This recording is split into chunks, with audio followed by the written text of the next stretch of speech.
Thank you, Christian, very much. I'm so delighted that you're here with us today.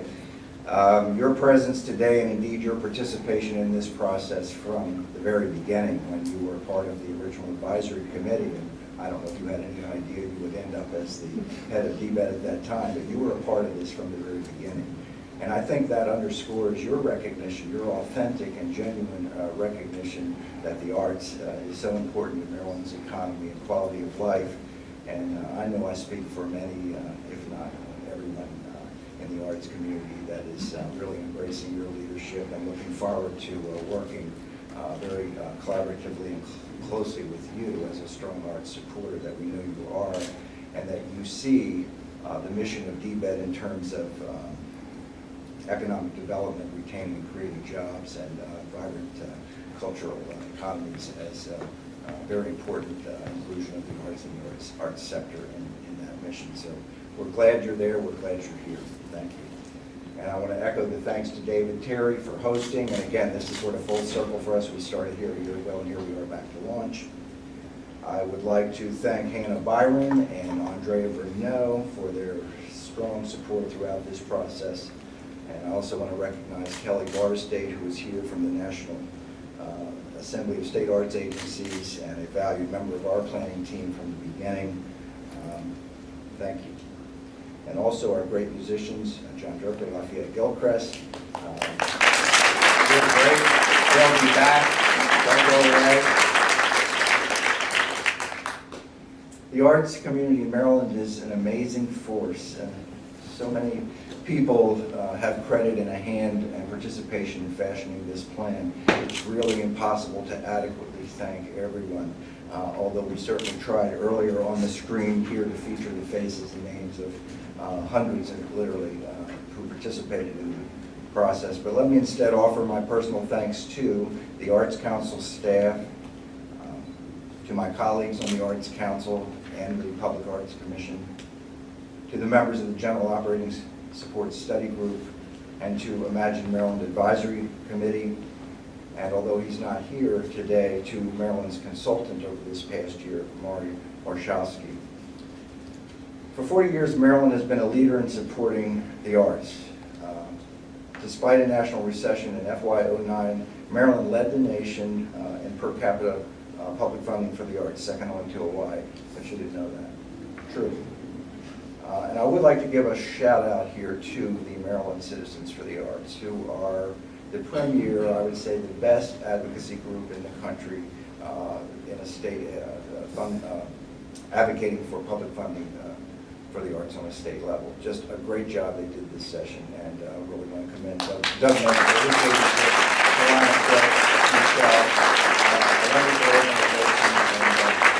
26, 27 years running now, and we never needed them more than this year, so thanks to them. We have an incredible arts ecology in Maryland.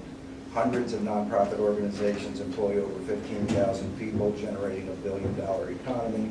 Great museums, festivals, public art, world-class schools in the visual and performing arts, arts and entertainment districts throughout the state. Maryland is known as an artist-friendly state. A couple of leading music magazines said we're the hit city for trend-setting music now, and much, much more. 2 recent MacArthur Grant recipients, right? As chair of the Arts Council, I am a strong proponent of the importance of planning. For most of my life, the notion that one should plan your work and work your plan has been a very useful aphorism. Before I was a lawyer, I was a musician, and I knew that studio time was expensive and paying session players was expensive, so you didn't want a string section sitting in the lobby getting paid while you were laying down your basic tracks in the studio. You had to be organized, you had to plan so that you could get your session done, and you wanted the players to show up sequentially at the time that you needed them on the sessions. As an attorney, achieving a client's goals within a time frame requires a plan. When I became involved in nonprofit arts organizations many years ago, I learned that planning was something different to an arts organization.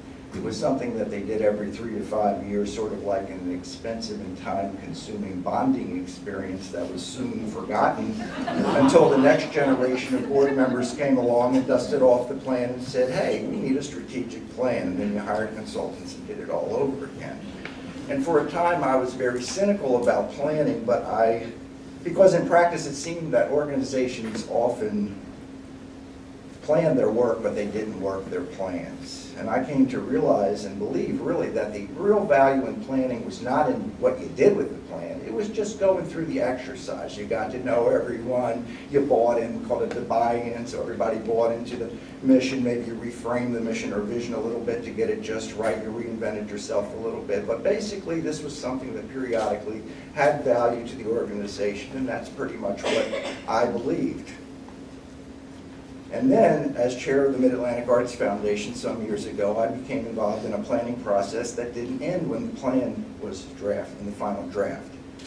In that case, the Strategic Planning Committee stayed on as a standing committee to report to the board on progress against the plan's goals.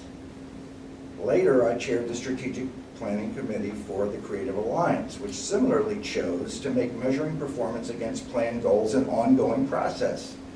Program heads reported to the planning committee and ultimately the board on a regular basis as to whether objectives were met, whether the changes in the environment required adjustment of plan objectives and so forth. So that was, to me, truly planning your work and working your plan. And that's the mantra that I carried into this planning process and that our management team has embraced. So this is going to be a plan that, and I still believe that planning has intrinsic value. That it enables the current members of an organization's governing board to connect with the staff, to reconfirm its vision and mission, and to have that buy-in that's so important.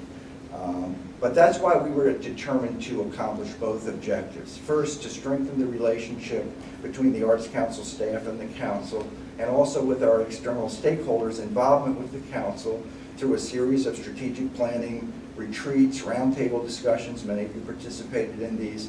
The stakeholders involved in key interviews, focus groups, surveys. But secondly, we envisioned a plan that we would check in regularly with the plan, measure our success against benchmarks in the plan, that we would keep it as a living document. And so we're committed to that through various internal mechanisms. So just a little about the plan. Just a year ago, the Arts Council set out to convene a broad-based collaborative planning process with the arts community in every region of the state. We began by planning to plan with significant help from the National Assembly of State Arts Agencies. We reviewed plans from other states, and we went through a process to identify a consultant. We chose from a short list of people that were recommended by NASA for their experience in working with state and local arts agencies. And we ultimately engaged Maury Warshawski. Many of you met him through these meetings. And I had actually worked with Maury several years ago in Galveston, Texas on a strategic planning retreat for the regional arts organizations. And I knew he was terrific. And he brought a wealth of experience with other state and regional arts agencies.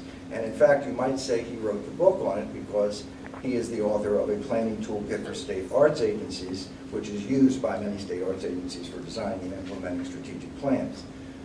We embarked on an inclusive process.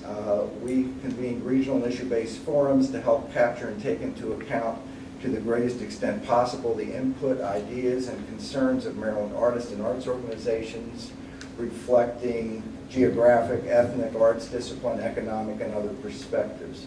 It was designed to be a very transparent process from beginning to end. The public could track the process on the Arts Council website, and there were both an online survey and a telephone public opinion poll and a public comment period once we had a draft of the plan completed.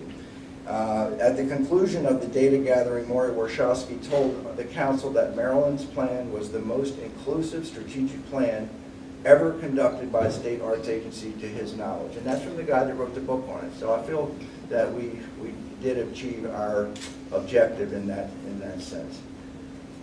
Imagine Maryland represents the vision and views of thousands of Marylanders, affirming the state's mission to encourage and invest in the arts for all Marylanders, standing century on